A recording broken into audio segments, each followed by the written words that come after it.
ក្រោយពេលដែលរដ្ឋាភិបាលប្រកាសគម្រោងសាងសង់ស្ពានពីកោះដាច់មកកាន់ផ្លូវជាតិលេខ6គឺចរន្តទិញលក់ដីនៅតំបន់កោះដាច់និងកោះអុកញ៉ាតៃគឺមានការកើនឡើងយ៉ាងផុសផុល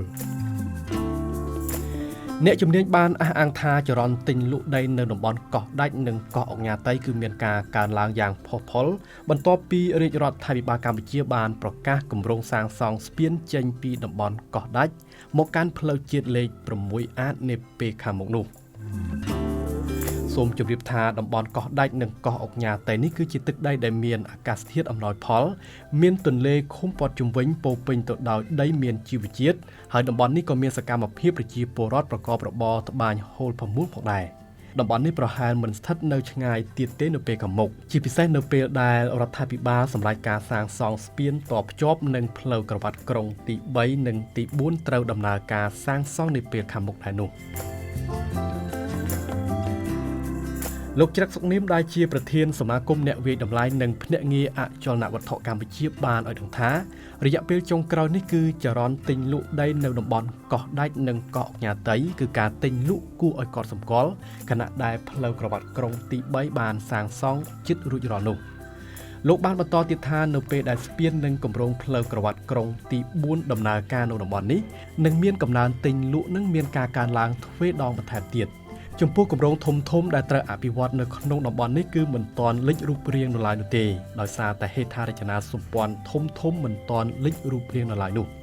លោកបានបន្ថែមទៀតថាតម្លៃដីនៅតំបន់នេះគឺប្រហាក់ប្រហែលគ្នាដោយមានតម្លៃចន្លោះពី$35ទៅ$100ក្នុង1ម៉ែត្រការ៉េនិងកើនឡើងរហូតទៅដល់$350ទៅតាមតំបន់ដែលមានសក្តានុពលជាមួយគ្នានោះផងដែរលោកសំសុកនឿនដែលជាប្រធានសមាគមអចលនទ្រព្យសកលនិងជាប្រធានក្រុមហ៊ុន KW Som SN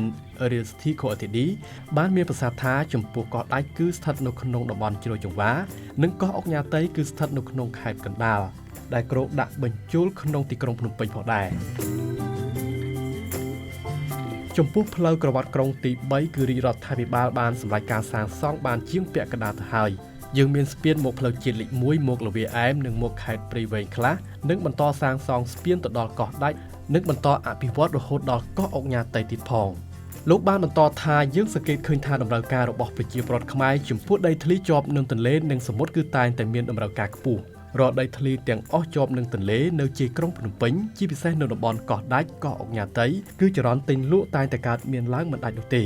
លោកបានព្យាករណ៍ថាតំបន់កោះដាច់និងកោះអុកញ៉ាតៃនេះនឹងក្លាយទៅជាទីក្រុងដែលមានការអភិវឌ្ឍពីព្រោះដោយសារតែប្រជាជនចូលចិត្តរស់នៅក្បែរមាត់ទឹកជាពិសេសនៅពេលដែលមានស្ពានមានផ្លូវក្រវ៉ាត់ក្រុងទី3និងទី4ទៀតនោះតំបន់ទាំងអស់នេះនឹងក្លាយទៅជាតំបន់លំនៅឋានបែបប្រណិតផងដែរគួររំលឹកថាកាលពីពេលថ្មីកន្លងទៅនេះអាយដាមស៊ុនច័ន្ទថុលទេសរដ្ឋមន្ត្រីនិងជារដ្ឋមន្ត្រីក្រសួងសាធារណការនិងដឹកជញ្ជូនបានមានប្រសាសន៍ឲ្យដឹងថា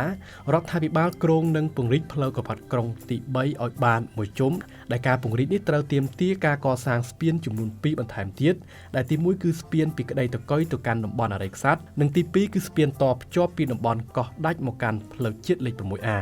ក៏ប៉ុន្តែទោះជាយ៉ាងណាក៏ដោយលោកមិនទាន់ដឹងថាគម្រោងហេដ្ឋារចនាសម្ព័ន្ធធំទាំងអស់នោះនឹងត្រូវចាប់ផ្ដើមសាងសង់នាពេលណាហើយត្រូវចំណាយទឹកប្រាក់អស់ប៉ុន្មានលានដុល្លារនោះទេ